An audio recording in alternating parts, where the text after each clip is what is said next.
Witam! Dzisiaj Wam pokażę nietypowe malowanie. To nie zwykły dom szkieletowy, to dom w stylu starego statku.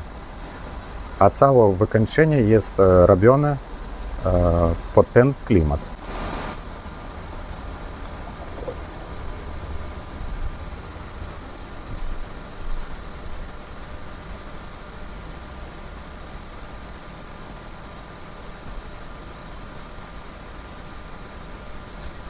Używam własnych mieszanek.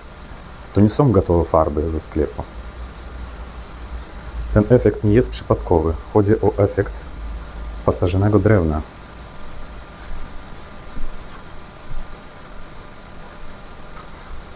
Zobaczcie ten efekt.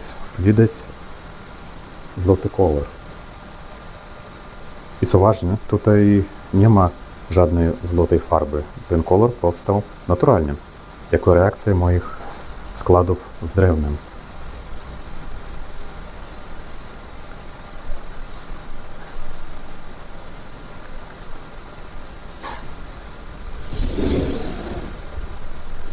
Tutaj mamy łazienkę.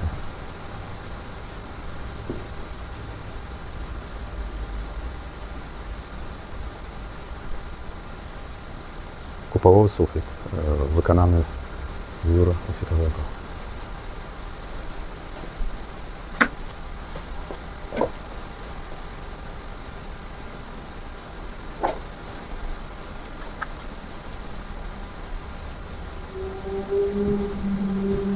No i taka różnica.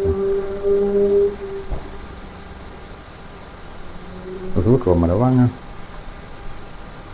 W taki sposób. Nie powielamy form, tworzymy je.